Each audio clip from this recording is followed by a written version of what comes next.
रात गहरी थी। गांव के किनारे लगे पीपल के पेड़ की पत्तियां हवा में सरसराती थी और पूरा माहौल अजीब सी ठंड में डूबा था। गांव के लोग अपने अपने घरों में थे, दरवाजे बंद, खिड़कियां कसकर जड़ी हुई।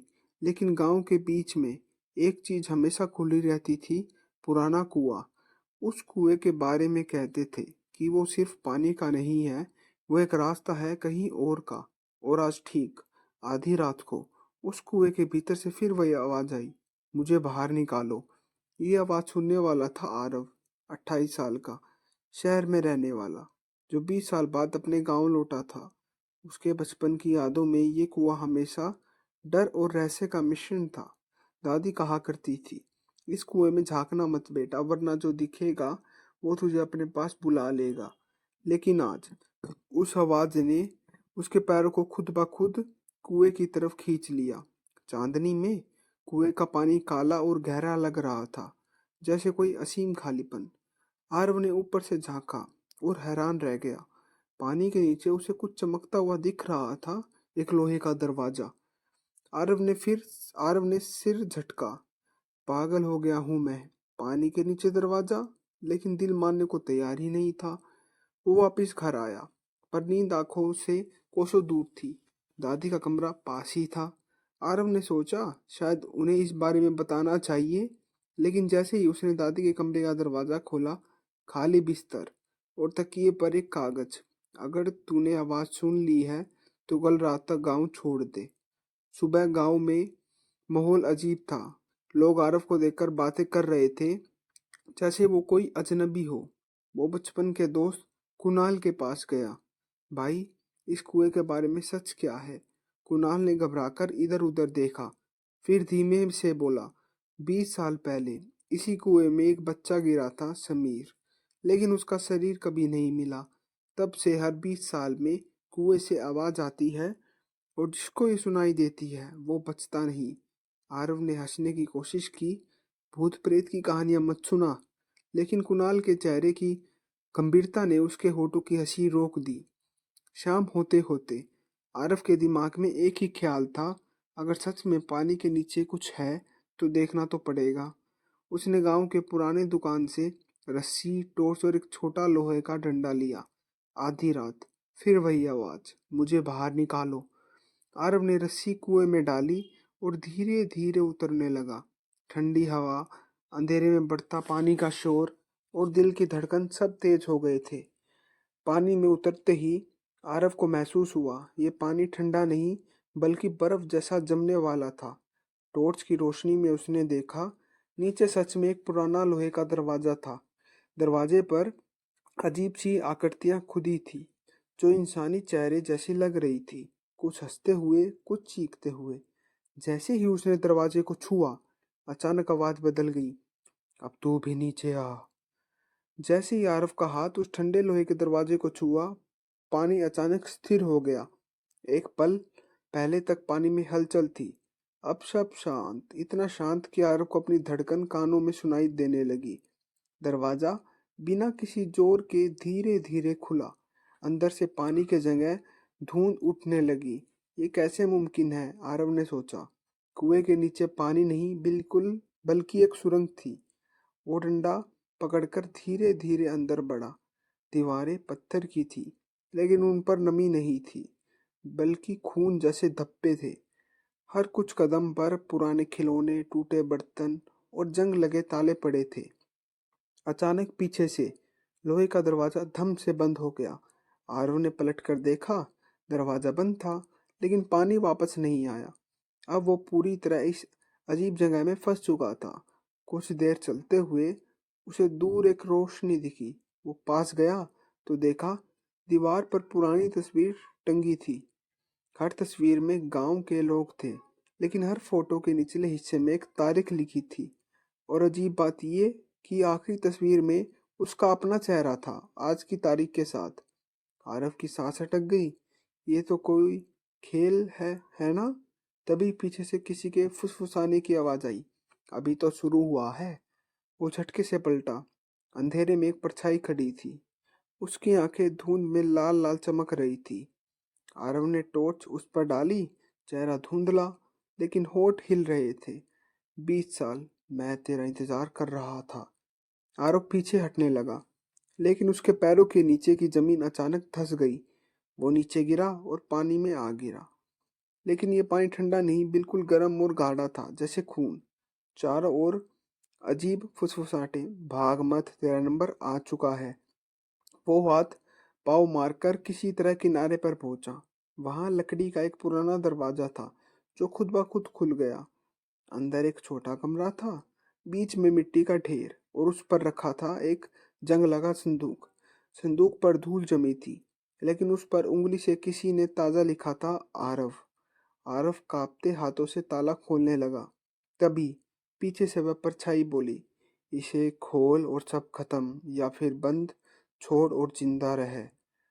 आरव की उंगलियां ताले पर कांप रही थी। दिल इतनी तेज धड़क रहा था कि ऐसा लग रहा था जैसे छाती फट जाएगी। उसने हिम्मत करके ताले को खींचा। टक, ताला खुल गया। लेकिन जैसे ही उसने संदूक का ढक्कन उठाया, अंदर से हवा का तेज झोंका निकला और कमरे में लगी मशालें अपने आप जल उठी। संदूक के अंदर कोई खजाना नहीं था, बल्कि एक इंसान की हड्डियां और उनके पास एक डायरी। डायरी खोलते ही पहला पन्ना खून से सना था।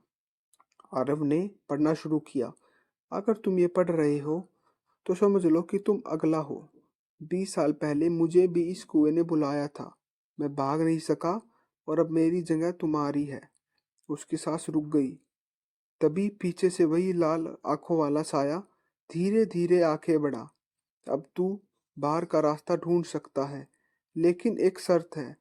या तो तू बाहर जाएगा, या तेरा कोई अपना। आरव का दिमाग सुन्न हो गया। मतलब? उसने डरते हुए पूछा। साया हल्के से हंसा।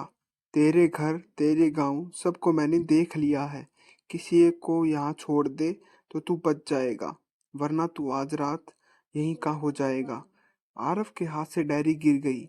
उसके मन में माँ की तस्वीर आई और छोटी बहन का चेहरा। नहीं, मैं ऐसा नहीं कर सकता। तो पूरी ताकत से भागा और दूसरे दरवाजे की ओर बढ़ा। लेकिन जैसे ही उसने हैंडल पकड़ा, दरवाजा अपने आप बंद हो गया और कमरा घूमने लगा। उसके कानों में चीखें गूंज रही थी, गांव वालों की, बच्चों की। अचानक अब सब शांत हो गया। वो फिर उसी कुएं के किनारे खड़ा था। सुबह का समय था। गांव वाले कुएं के चारों ओर खड़े थे, उसे हैरानी से देख रहे थे। आरव, तू यहाँ कैसे? उसके चाचा ने पूछा। आरव ने चारों ओर देखा। सब कुछ सामान्य था, लेकिन जब उसने पानी में झांका तो अपना चेहरा नहीं, बल्कि अपनी माँ का चेहरा दिखाई दिया, लाल आंखों के साथ। वीडियो ब्लैक आउट होता है और स्क्रीन पर सिर्फ टेक्स्ट आता है, कुछ दरवाजे कभी नहीं खोलने चाहिए। आरव ने अब पानी में अपनी माँ का चेहरा देखा। लाल आंखें बिना पलक झपकाए सीधी उसकी तरफ देख रही थी। उसके होठ धीरे धीरे हिले। तू अब मेरा है। आरव पीछे हटने की कोशिश करने लगा, लेकिन पैरों के नीचे की जमीन फिर से दलदल जैसे नरम होने लगी। गांव वाले चुपचाप खड़े थे, जैसे किसी अदृश्य ताकत ने उन्हें पुतलों में बदल दिया हो। उसके चाचा ने मुस्कुराते हुए कहा, 20 साल बाद फिर से कुएं का वक्त आ गया है। अचानक चारों तरफ धुंध फैलने लगी। आरव ने आंखें बंद की, और जब खुली तो खुद को फिर उसी लोहे के दरवाजे के सामने पाया। लेकिन इस बार दरवाजा बंद नहीं था। अंदर से वही गर्म गाढ़ा खून जैसा पानी लहरा रहा था। आरव ने चीखने की कोशिश की, लेकिन गले से कोई आवाज नहीं निकली। पीछे से वह लाल आंखों वाला साया उसके कंधे पर हाथ रखता है और कहता है, दरवाजा हर बार बंद नहीं होता, कभी कभी यह खुला रहता है, ताकि अगला मेहमान सीधा आ सके। आरव का शरीर पानी में धकेल दिया जाता है। वो डूबते डूबते ऊपर देखता है। कुएं के मुहाने पर अब उसकी माँ, दादी और पूरा गांव खड़ा है। सबके चेहरे पर एक जैसी लाल आंखें। धीरे धीरे अंधेरा छा जाता है, और फिर पानी की गहराई में कुएं का लोहे का दरवाजा धीरे धीरे बंद हो जाता है। लेकिन इस बार उसकी दरार में से किसी ने हाथ बाहर निकाला हुआ है, जैसे कोई बाहर आने का इंतजार कर रहा हो। स्क्रीन ब्लैक होती है और आखिरी टेक्स्ट उभरता है, कुएं का वक्त फिर आएगा, शायद तुम्हारे लिए। पानी की गहराई में आरफ का हाथ लोहे के दरवाजे की दरार से बाहर निकला हुआ था, लेकिन बाहर से किसी ने उसका हाथ पकड़ लिया। धीरे धीरे उसे ऊपर खींचा जाने लगा। आरव ने आंखें खोली। वो फिर कुएं के मुहाने पर था, लेकिन अब रात नहीं, सुबह का उजाला था। गांव के लोग अब हंस रहे थे। उसकी माँ उसके सामने खड़ी थी, बिल्कुल वैसी जैसी बचपन में थी। अब बस बस आंखें अब लाल नहीं, सामान्य थी। तू बच गया बेटा, माँ ने कहा। आरफ रो पड़ा, लेकिन तभी कुएं के पानी में उसने देखा अपनी जगह। अब कुणाल को खड़ा पाया, जब पानी में डूबा जा रहा था और उसकी आंखें लाल हो चुकी थी। आरफ चौंक गया। ये क्या है? मैंने तो किसी को नहीं चुना। माँ मुस्कुराई। इस खेल में चुनने का हक कभी तेरे पास था ही नहीं। कुआं खुद तय करता है कौन रहेगा कौन जाएगा। अचानक दूर से एक बूढ़ी औरत लाठी टेकते हुए आई। आरव ने पहचान लिया, ये उसकी दादी थी, जबकि दादी तो सालों पहले मर चुकी थी। दादी ने फुसफुसाकर कहा, 20 साल बाद तू फिर यहाँ होगा, लेकिन अगली बार तू अकेला नहीं होगा। आरव कुछ समझ पाता उससे पहले कुएं में पानी उफन पड़ा और पूरा गांव काली धुंध में डूब गया। जब धुंध हटी, आरव खुद को शहर के अपने पुराने फ्लैट में पाया। सब कुछ सामान्य था। दरवाजा बंद, खिड़कियां खुली, सुबह की धूप कमरे में फैली हुई। वो सोचने लगा, क्या ये सब सपना था? तभी रसोई से आवाज आई, आरव चाय बना दी है। आरव के हाथ से पानी का गिलास छूटकर फर्श पर गिरा। छपाक। उसकी सांसें तेज हो गई। वो धीरे धीरे पीछे हटा, लेकिन तभी बाथरूम का दरवाजा अपने आप खुला। अंदर अंदर अंधेरा था और टाइल्स पर पानी की बूंदें चमक रही थी। वो कांपते हुए आगे बढ़ा। अंदर कदम रखते ही बाथरूम की फर्श अचानक गहरी होने लगी और पानी उसके टखनों, फिर कमर और फिर गर्दन तक आ गया। आरव खींचने लगा, कोई है? बचाओ! लेकिन बाहर से कोई आवाज नहीं आई, बस वही फुसफुसाहट हर ओर से, अब तू हमारा है। पानी ने उसे पूरी तरह निगल लिया। अगले ही पल बाथरूम बिल्कुल सूखा था। किचन में चाय से भरा कप रखा था और आरव कहीं नहीं था। कैमरा धीरे धीरे खिड़की से बाहर जाता है। दूर एक पुराने गांव के ऊपर मंडराती धुंध में दो लाल आंखें चमक रही हैं। Black screen.